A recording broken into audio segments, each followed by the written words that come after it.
Students, आज हमारा chapter 5 है फिजिकल एजुकेशन में children and women in sports, यानी खेलों में बच्चे और महिलाएं। तो आप सभी जानते हैं कि खेल बच्चों को कितने प्रिय होते हैं। अगर उनको एक तरफ खाना सर्व किया जाए और एक तरफ ऑप्शन दे दिया जाए कि खेलने के लिए भी आप जा सकते हैं, तो बच्चे खाने को अवॉइड करके और खेलना पसंद ज़्यादा करते हैं। तो खेल उनको बहुत प्रिय है। क्यों? अगर बच्चे नहीं खेलेंगे तो उनका विकास, चाहे वो मेंटली डेवलपमेंट है या फिजिकल डेवलपमेंट है, वो रुक जाएगा। इसलिए बच्चों को खेलने के लिए ज़्यादा से ज़्यादा अवसर प्रदान करने चाहिए। तो इसमें मैं आपको बताना चाहूँगा कि 5.1 motor development and factors affecting it's. Motor development है क्या? मोटर डेवलपमेंट है कि बॉडी की जो मसल्स हैं, जिनकी हेल्प से हम चलते हैं, बैठते हैं, दौड़ते हैं, जंप करते हैं, खेलते हैं, उनकी ग्रोथ होना, उनका डेवलप होना। तो ये दो तरह का होता है, ग्रोस मोटर डेवलपमेंट और फाइन मोटर डेवलपमेंट, यानी बड़ी मांसपेशियों का विकास और छोटी सूक्ष्म मांसपेशियों का विकास। तो ग्रोस मोटर डेवलपमेंट के अंतर्गत वे बड़ी मांसपेशियां जो हाथों की हो, पैरों की हो, जिन एब्डोमेन की हो, बैक साइड की हो, तो जो दौड़ने में, चलने में हमें हेल्प करती। सेकंड है फाइन मोटर डेवलपमेंट, सूक्ष्म मांसपेशियों का विकास। सूक्ष्म यानी आप पेन से लिख रहे हैं तो आपकी उंगलियों के मसल्स का, आप कलाई जैसे बैट पकड़ते हैं, ड्राइव करते हैं, जेवलिन थ्रो करते हैं, तो उनमें जो छोटी मांसपेशियां हैं वो काम करती हैं, तो उनके विकास के लिए हम हेल्प लेते हैं, फाइन मोटर डेवलपमेंट के अंतर्गत आती है। नेक्स्ट है मोटर डेवलपमेंट इन चिल्ड्रन, यानी बच्चों में अलग अलग अवस्थाएं, वे कौन सी हैं, जिनमें कि जैसे हम बात करेंगे early childhood 1 to 4 year, mid childhood 5 to 9 year, late childhood 10 to 12 year. तो अब इसमें देखिएगा कि जो अर्ली चाइल्डहुड है उसमें बच्चे का किस किस तरह से विकास हम देखते हैं या होता है।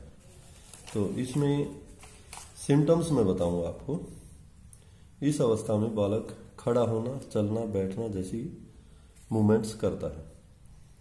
इसके बाद खेलों में प्रशिक्षण के लिए यह अवस्था सबसे अच्छी मानी जाती है। जैसे सपोज कीजिए जिम्नास्टिक है, स्विमिंग है, तो छोटे बच्चे यानी 3-4 साल के ही बच्चों को इस तरह की ट्रेनिंग शुरू कर देनी चाहिए, जिससे कि उनकी फ्लेक्सिबिलिटी बनी रहे और वो इनमें अच्छे से भाग ले सकें।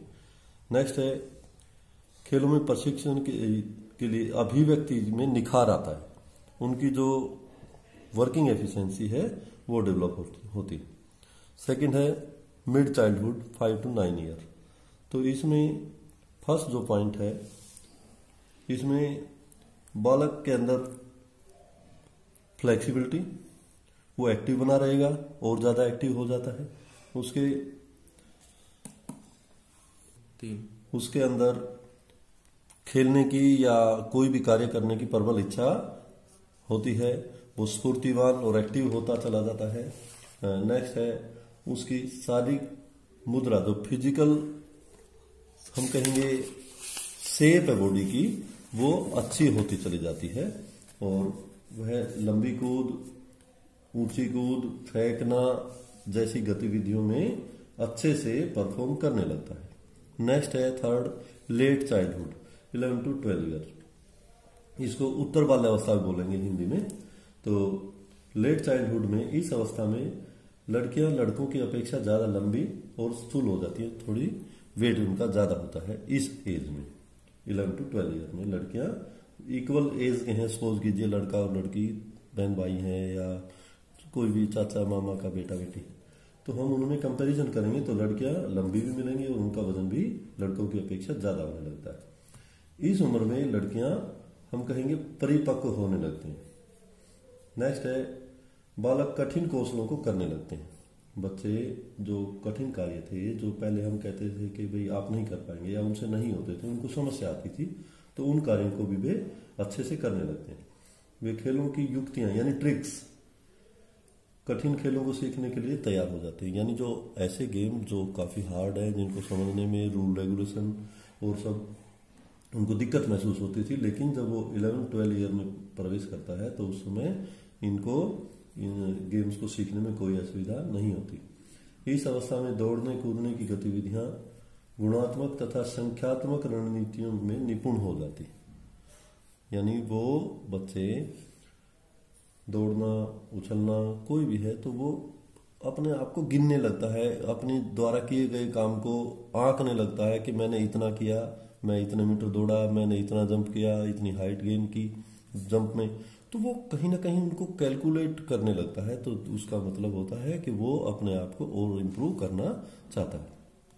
अब factor affecting motor development of children, बच्चों की गतिविधियों को प्रभावित करने वाले कारक कौन कौन से हैं। तो इसमें हम पहला जो फैक्टर है बायोलॉजिकल फैक्टर, यानी माता पिता से जो गुण बच्चे के अंदर आएंगे तो निश्चित तौर पे वही उनके हम कहेंगे गतिविधियों के, मूवमेंट्स के, डेवलपमेंट के कारक होते हैं। जो पेरेंट्स में क्वालिटीज होंगी वही बच्चों में होंगी। एनवायरमेंटल फैक्टर, वातावरणीय कारण है। अच्छा वातावरण रहेगा, बच्चे का विकास, ग्रोथ, डेवलपमेंट अच्छा होगा, नहीं तो उसको समस्या आएगी। न्यूट्रिशन पोषक तत्व, भोजन, जो हम खाना खाते हैं अच्छा हेल्दी डाइट होगी, अच्छा खाना होगा तो बच्चे की ग्रोथ डेवलपमेंट अच्छा होगा, और वरना उसको समस्याओं का सामना करना पड़ेगा। फिजिकल एक्टिविटीज, शारीरिक गतिविधियां, एक बच्चा है जो शारीरिक गतिविधियां करता है, दौड़ता है, खेलता है, एक्सरसाइज करता है, उसका विकास निश्चित तौर पे जल्दी होगा, प्रॉपर होगा। अपॉर्चुनिटीज, अवसर, यानी जिसको अवसर मिले तो बच्चा अच्छे से कर सकता है, और एक बच्चे को अवसर ही नहीं दिया जाए, उसको चांस ही नहीं दिया जाएगा, अटेम्प्ट ही नहीं दिया जाएगा, तो बच्चे का विकास अवरुद्ध हो जाएगा, वो कर ही नहीं पाता है। तो हम कहेंगे जैसे शहरों में है उन बच्चों को अवसर नहीं मिल पाते हैं, स्थान नहीं है, जगह नहीं है, टाइम नहीं है, लेकिन गांव में अपॉर्चुनिटीज ज्यादा होती हैं। बच्चे अपने खेतों में पेरेंट्स के साथ चले जाते हैं, उनके अंदर अच्छे फिजिक बनाने की कंपटीशन होता है, वो अच्छा करने की कोशिश करते हैं। फिजिकली चैलेंज लोग, वे बच्चे जो फिजिकली चैलेंज होते हैं उनको समस्याओं का सामना करना पड़ता है, यानी उनकी ग्रोथ थोड़ी सी रुक सकती है। लेकिन अगर उनको मौका दिया जाए, उनके लिए कंपलसरी कर दी जाए, पेरेंट्स का सहयोग हो, टीचर्स का सहयोग हो, तो वो भी बहुत ही अच्छा अपना मोटर डेवलपमेंट कर सकते हैं। इसके बाद पोस्चरल डिफॉर्मिटीज, जो शारीरिक रचना में कोई प्रॉब्लम है तो उस व्यक्ति की जो मूवमेंट है वो स्लो होती है, चलने में परेशानी होती है, सुनने में परेशानी होती है, तो शरीर के अंदर जैसे सपोज कीजिए नोकनी है, फ्लैट फुट है, दौड़ने में चलने में असुविधा होगी, तो इस तरह के लोगों का जो मोटर डेवलपमेंट है वो स्लो होता है। ओबेसिटी, मोटापा, ओबेसिटी भी एक मुख्य कारण है। अगर मोटापा है किसी भी बच्चे में तो उसका मोटर डेवलपमेंट अवरुद्ध हो जाता है, तो उसका मोटर डेवलपमेंट प्रॉपर नहीं होता, स्लो होता है। नेक्स्ट जो हमारा टॉपिक है 5.2 exercise guideline for different stage of growth. अलग अलग विकास की अवस्थाएं बच्चों की, जैसे सपोज कीजिए एक बच्चा है, जन्म से लेकर 3 वर्ष तक उसके विकास की क्या क्या गतिविधियां रहती हैं। अर्ली चाइल्डहुड, तो इसमें प्रारंभिक बाल्यावस्था, नेक्स्ट है लेट चाइल्डहुड, उत्तर बाल्यावस्था, एडोलसेंस, ये किशोर अवस्था, एडल्टहुड, युवावस्था, ओल्ड एज, वृद्धावस्था, यानी अलग अलग एजेज में उनकी एक्सरसाइज क्या होनी चाहिए, किस तरह की होनी चाहिए, उसके बारे में बताया गया है। Exercise guideline for different stages of growth. Infancy होती है यानी 1 वर्ष से 3 वर्ष तक की अवस्था, यानी 1 ईयर तक का कोई इसमें इशू नहीं है। 1 ईयर से 3 ईयर तक के जो बच्चे होते हैं, हमारे घरों में जैसे हमारे छोटे बहन भाई हैं, हमने देखा भी है कि पेरेंट्स, मम्मी दादी उनकी मसाज करती हैं। बेबी ऑयल आता था वो हमने देखा है, तो सरसों के तेल से या उस ऑयल से उसकी पैरों की, हाथों की, पीठ की एक्सरसाइज दिलाती हैं, जिससे कि वो बच्चा जल्दी से ग्रो कर सके, बैठना सीख सकता है, थोड़ा सा हाथों की पैरों की मूवमेंट कर सकता है। नेक्स्ट है अर्ली चाइल्डहुड।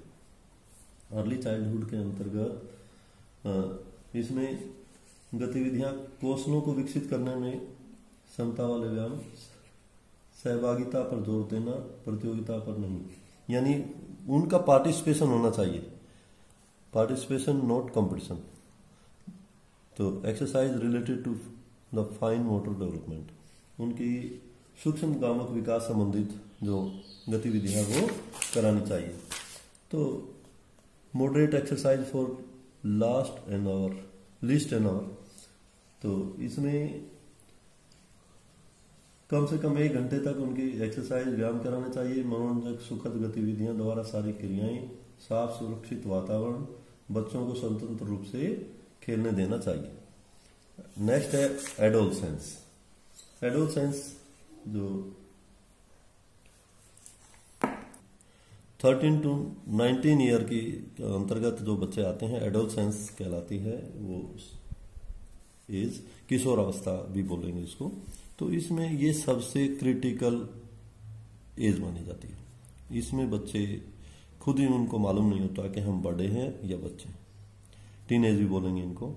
तो इसमें एरोबिक एक्सरसाइज दैट मीन जो तेज गति से की जाए, जो अचानक से जैसे स्प्रिंट लगाना, बहुत तेजी से दौड़ना, और average strength exercise, fast walking, cycling, playing, ये सब इसमें एक्टिविटी शामिल है। Vigorous strength exercise activity sports like running, football, jump the rope, long distance cycling, martial art, karate. तो ये सब एक्सरसाइज इस एज के बच्चों को करानी चाहिए।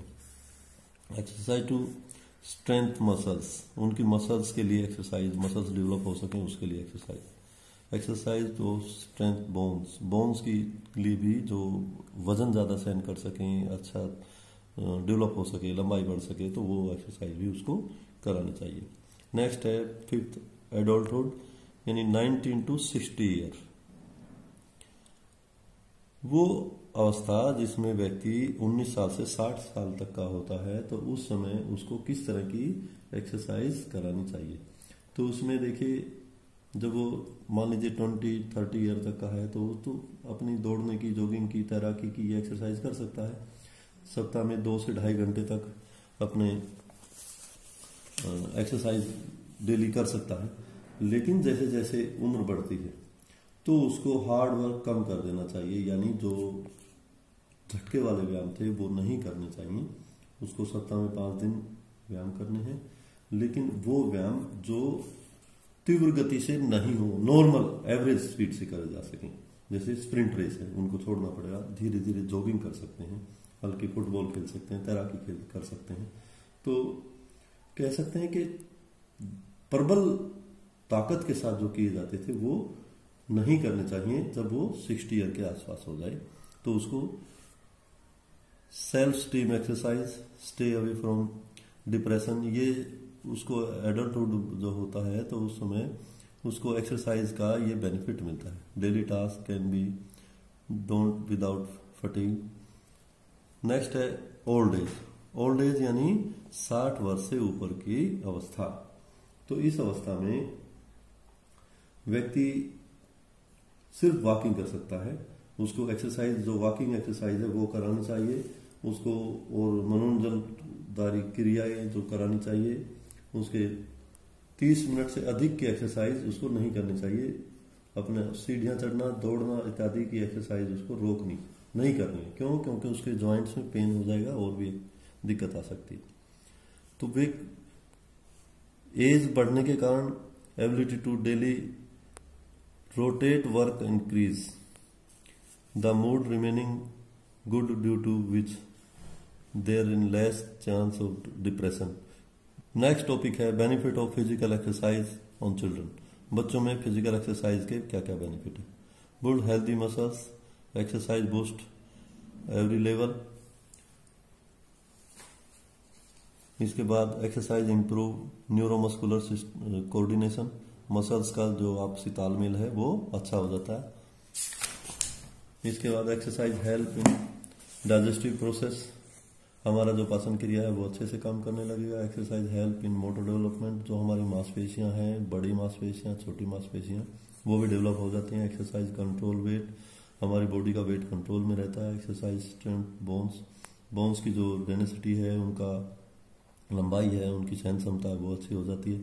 Exercise strength the lungs, lungs की कैपेसिटी यानी ऑक्सीजन ग्रहण करने की क्षमता उनकी बढ़ती चली जाती है, किसी भी कार्य को देर तक लंबे समय तक कर सकते हैं। कंट्रोल वेट यानी एक्सरसाइज अगर हम करेंगे तो बॉडी वेट भी कंट्रोल में रहेगा। Reduce chance of diabetes, diabetes मधुमेह, मधुमेह के चांसेस कम होते चले जाते हैं अगर हम हर रोज एक्सरसाइज करेंगे तो। Improve function of the brain, हमारी जो बौद्धिक क्षमता है वो भी अच्छी हो जाती है। Improve efficiency of the heart, हृदय की क्षमता बढ़िया अच्छी हो जाती है। हेल्प कीप हेल्दी, यानी हम अच्छा स्वस्थ कर महसूस करते हैं। ये अदर बेनिफिट में आप बुक में से देख सकते हैं, ये गुड स्लीप, ये अच्छी नींद आएगी, फाइन मेंटल हेल्थ, ये सब इमोशनल एस्टीम डेवलप, ये सब उसी के अंतर्गत आते चले जाते हैं। नेक्स्ट है 5.3 common postural deformities and their corrective measures. Common postural deformities होती क्या है? जो व्यक्ति की रचना में, शारीरिक रचना में कुछ गलतियां होती हैं, बनावट में कुछ गड़बड़ होती है, जैसे फ्लैट फुट, चपटा पैर, नोकनी, बो लेग, इसी तरह से scoliosis, kyphosis, lordosis, round shoulder, ये समस्याएं होती हैं। कई बार ये जन्मजात भी होती हैं और कई बार बाद में, जन्म के बाद भी कोई चोट लगने से, एक्सीडेंट के कारण हो सकती है। स्पाइनल कर्वेचर, इसमें काइफोसिस, लॉर्डोसिस और स्कोलियोसिस आते हैं। अब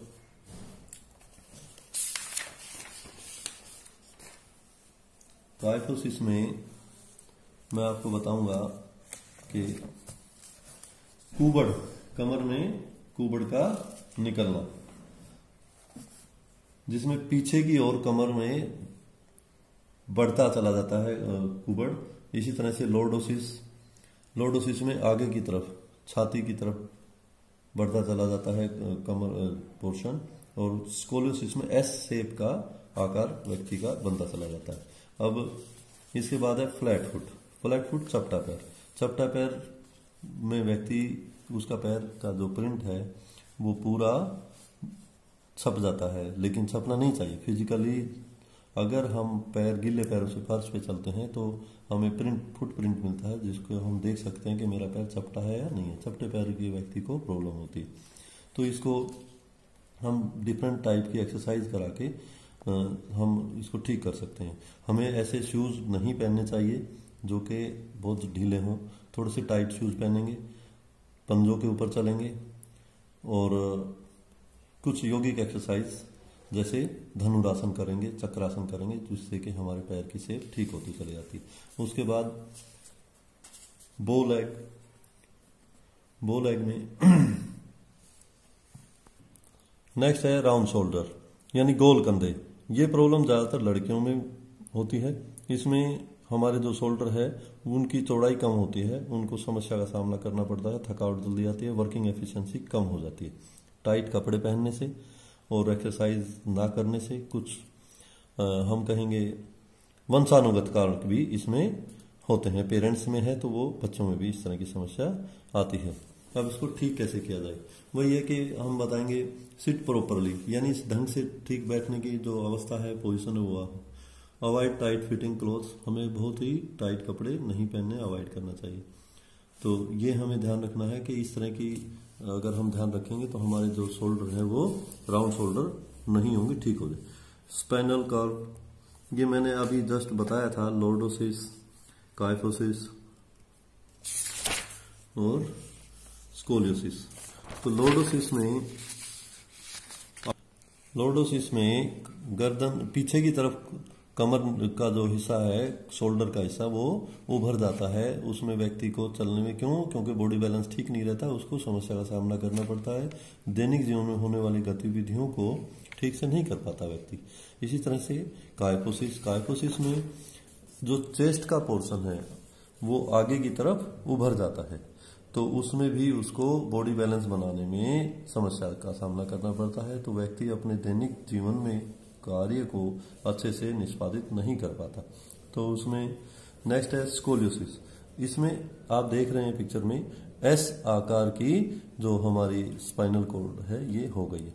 तो इसमें व्यक्ति को विशेष तौर पे ध्यान रखना है कि उसको अगर कोई चोट लग जाए तो प्रॉपर ट्रीटमेंट दिलाना चाहिए। घर में उसके लिए हम खुद डॉक्टर बने ऐसा नहीं करना चाहिए, उसका प्रॉपर इलाज कराएं तो उसको समस्या का सामना नहीं करना पड़ेगा। इसके बाद है बो लेग। जैसा कि आप पिक्चर में देख रहे हैं दोनों पैरों के अंदर डिस्टेंस बढ़ जाता है। तो ये क्यों होता है? अर्ली एज में बच्चे को पैदल चलने के लिए, यानी जो छोटा बच्चा है हम उसको जल्दी से जल्दी चलने के लिए विवश करते हैं, या ऐसे व्यक्ति जो जीवन में वजन ज्यादा उठाते हैं, पल्लेदार लेबर वर्कर, उनको भी इस तरह की डिफॉर्मिटीज हो जाती है। इसके बाद है नोकनी। नोकनी में घुटने आपस में टच करने लगते हैं, जिससे कि उसको चलने में, बॉडी बैलेंस बनाने में असुविधा का सामना करना पड़ता है। तो इनके लिए भी अलग से एक्सरसाइज भी हैं। जैसे बो लेग का मैंने बताया था, तकिया सोते समय तकिया पैरों के बीच में रखेंगे, पैर ठीक होते चले जाएंगे। कुछ ऐसी योगिक एक्सरसाइज भी हैं जो कि हमारे बो लेग की समस्या को ठीक कर देती हैं। इसी तरह से नोक नी की जो समस्या है उसको भी हॉर्स राइडिंग से भी ठीक हो सकती है। इसके अलावा देखिएगा आप, जो क्रिकेट में हम पैड बांधते हैं पैरों में, इसी तरह की आयरन के, स्टील के क्लैपर्स आते हैं, वो अगर हम पैरों में बांधेंगे उस व्यक्ति को जिसको नोकनी की समस्या है, तो उसके पैरों की शेप भी ठीक होती चली जाती है।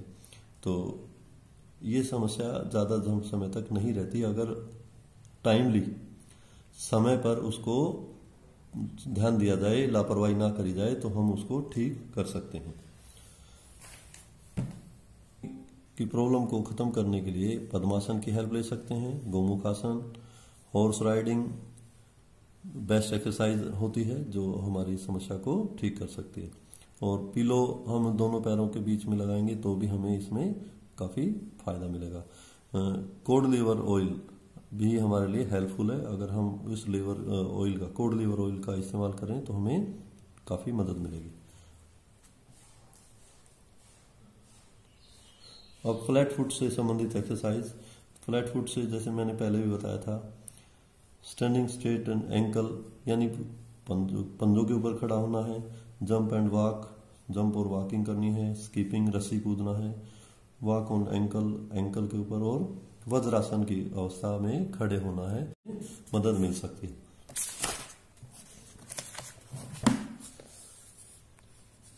Round shoulder, put figure on your shoulder, अपने कंधों के ऊपर उंगलियां रख के और गोल गोल शोल्डर से कोहनियों को घुमाना चाहिए, तो उससे भी काफी हेल्प मिलती है।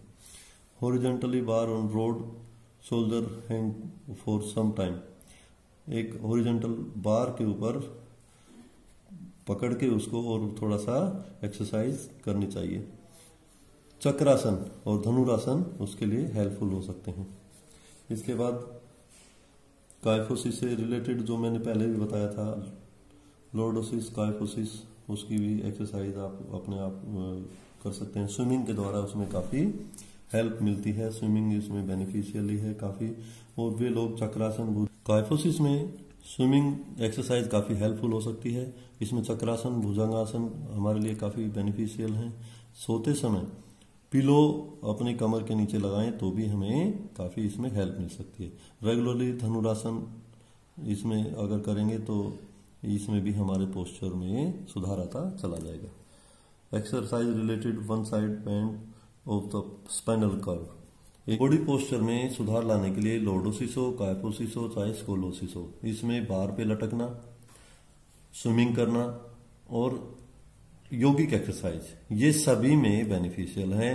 तो अगर व्यक्ति जो इस तरह की डिजीज से ग्रस्त है, लॉर्डोसिस, काइफोसिस, स्कोलोसिस, तो वो बार पे लटकेगा और स्विमिंग करेगा और अपना एक्सरसाइज, योगिक एक्सरसाइज करेगा तो उसको काफी हेल्प मिल सकती है, वो ठीक हो सकता है। Okay, thank you.